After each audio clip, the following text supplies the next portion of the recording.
नमस्कार दोस्तों, आपका हमारे चैनल कॉमन आईक्यू में बहुत बहुत स्वागत है। मेरा नाम सागर और आज हम बात करने वाले हैं अनलॉक 5.0 के बारे में। सेंट्रल गवर्नमेंट के द्वारा 30 सितंबर को गाइडलाइंस इशू करी गई अनलॉक 5.0 से रिलेटेड। इसके अंदर क्या क्या बातें बोली गई हैं सेंट्रल गवर्नमेंट के द्वारा, वो सारी बातें हम अपनी इस वीडियो में देखने का प्रयास करेंगे। तो चलिए शुरू करते हैं। सबसे पहली बात, जो सिनेमाज हैं ये अक्टूबर 15 के बाद 50% ऑफ देयर कैपेसिटी के साथ में शुरुआत कर दी जाएगी इनकी। The ministry of home affairs has issued new guidelines on Wednesday for opening up of more activities in areas outside the containment zone. Containment zone के बाहर बहुत सारी एक्टिविटीज को ओपन कर दिया जाएगा 1 अक्टूबर से। In these guidelines which will come into effect from October 1, 2020। और ये जो गाइडलाइंस हैं ये कब से लागू हो जाएंगी? अक्टूबर 1, 2020 से लागू हो जाएंगी और इसमें बहुत सारी एक्टिविटीज को ओपन कर दिया जाएगा। फीचर्स ऑफ न्यू गाइडलाइंस, क्या क्या बातें बोली गई हैं। एक्टिविटीज परमिटेड फ्रॉम अक्टूबर 15 अक्टूबर के बाद में कौन कौन सी एक्टिविटीज को परमिट कर दिया जाएगा वो देखते हैं हम। सबसे पहले cinemas, theatres, multiplexes will be permitted to open with up to 50% of their sitting capacity। Cinema theatres को 50% ऑफ देयर कैपेसिटी के साथ में स्टार्ट कर दिया जाएगा। इसके लिए एसओपी इशू करेगी ministry of information and broadcasting. इससे related business to business exhibitions हैं उनको भी परमिट कर दिया जाएगा, उनको भी एसओपीज फॉलो करने पड़ेंगे और ये जो एसओपीज हैं ये डिपार्टमेंट ऑफ कॉमर्स तैयार करेगा। इसके साथ साथ जो स्विमिंग पूल्स हैं use for training of sport person will be permitted. Swimming pools जो हैं सिर्फ और सिर्फ स्पोर्ट्स पर्सन के लिए इनको भी ओपन कर दिया जाएगा। जो खिलाड़ी स्विमिंग से रिलेटेड हैं उन सारे खिलाड़ियों को परमिशन दी जाएगी कि वो अपनी जो प्रैक्टिस है उसको चालू कर सके दोबारा से। इसके लिए भी एसओपीज बनाए जाएंगे और ये एसओपीज बनाने का काम होगा ministry of youth affairs and sports. इसके साथ साथ जो आपके एंटरटेनमेंट पार्क्स हैं and similar places will be permitted to open for which the SOP will be issued by ministry of health and family welfare. तो ministry of health and family welfare है वो entertainment park से related जो SOPs हैं उसको बनाएगी। इसके साथ साथ सबसे इंपॉर्टेंट जो चीज है इसके अंदर कि स्कूल्स, कॉलेजेस, एजुकेशन इंस्टीट्यूशंस और कोचिंग इंस्टीट्यूशंस इसको कब से स्टार्ट करा जाएगा, ये सबसे इंपॉर्टेंट दिया गया है इसके अंदर, बात बताई गई है इसके अंदर। For reopening of schools, coaching institution, state and UT government have been given the flexibility. मतलब सेंट्रल गवर्नमेंट ने स्टेट गवर्नमेंट को और यूनियन टेरिटरीज की जो गवर्नमेंट है उनको फ्लेक्सिबिलिटी दी है कि वो 15 अक्टूबर के बाद से ग्रेडेड मैनर में, मतलब धीरे धीरे करके ये सारे जो इंस्टीट्यूशंस हैं इनकी शुरुआत कर सकती है। Where schools are conducting online classes and some students prefer to attend online classes rather than physical attend school, they may be permitted। जो बच्चे ऑनलाइन क्लास लेना पसंद कर रहे हैं उनको ऑनलाइन क्लास लेने से मना नहीं करा जा सकता। वो चाहें तो फिजिकल क्लासेस भी जाके ले सकते हैं या फिर ऑनलाइन क्लासेस भी जाके ले सकते हैं, उनको दोनों की परमिशन होगी। Students may attend school institutions only with the written consent of parents।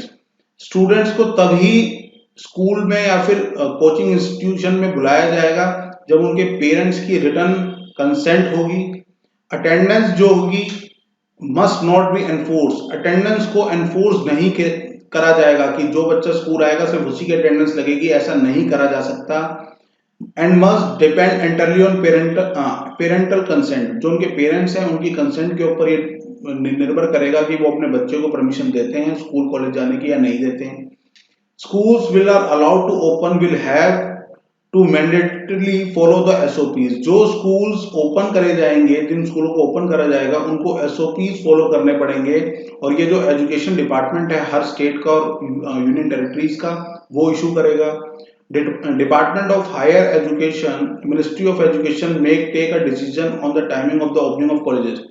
Ministry of Education जो है वो डिसाइड करेगी कि टाइमिंग क्या होंगे, कब से ओपन करा जाएगा कॉलेज को और हायर इंस्टीट्यूशंस को, कंसल्ट करने के बाद में मिनिस्ट्री ऑफ होम अफेयर्स से। However, higher education institution only for research scholars जो रिसर्च स्कॉलर से रिलेटेड जो स्टूडेंट्स हैं, जो रिसर्च करते हैं, जो पीएचडी करते हैं, जो पोस्ट ग्रेजुएशन कर रहे हैं, student in science and technology stream requiring laboratory experiments work will be permitted to open from, मतलब जो बच्चे साइंस फील्ड से रिलेटेड हैं, जो एक्सपेरिमेंट्स करते हैं लेबोरेटरी में के अंदर, उन सबको परमिशन दी जाएगी अक्टूबर 15 के बाद में। और ये भी जो फैसला है वो मिनिस्ट्री ऑफ होम अफेयर्स के की सहमति के बाद ही लिया जाएगा। रेगुलेशन ऑफ गैदरिंग्स, मतलब गैदरिंग से रिलेटेड किन किन चीजों को अभी ओपन करा गया है। Social, academic, sports, entertainment, cultural, religious, political functions and other congregations have already been permitted with the, इनको पहले ही जो ये सारी जो एक्टिविटीज थी इनको पहले ही 100% की कैपेसिटी के साथ में शुरुआत कर दिया गया था outside containment zone. Now the state UT government have been given the flexibility, लेकिन अब स्टेट और यूटी की जो गवर्नमेंट्स है उनको फ्लेक्सिबिलिटी दी गई है कि वो उसकी लिमिट जो है वो बढ़ा सकती हैं या फिर घटा सकती हैं। वो उनके ऊपर निर्भर होगा, स्टेट गवर्नमेंट के ऊपर या फिर यूटी गवर्नमेंट के ऊपर अक्टूबर 15 के बाद।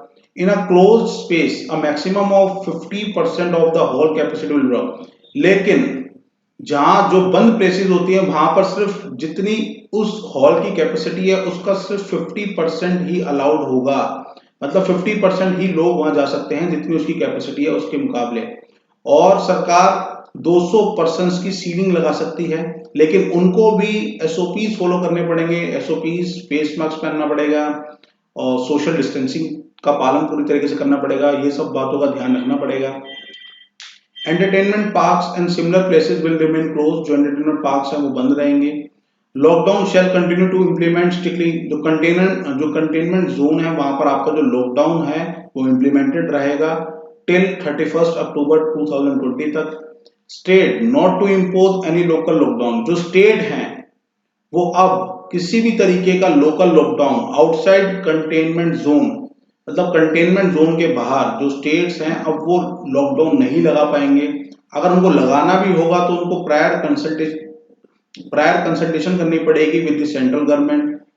नो रिस्ट्रिक्शंस, अब कोई भी स्टेट गवर्नमेंट या फिर यूटी गवर्नमेंट रिस्ट्रिक्शंस नहीं लगा सकती इंटर स्टेट या फिर intra state movement of person and goods, मतलब सामान की आवाजाही पर या फिर लोगों की आवाजाही पर अब रोक नहीं लगाई जा सकती स्टेट गवर्नमेंट के द्वारा, लेकिन ये सब चीजें आउटसाइड कंटेनमेंट जोन होनी चाहिए।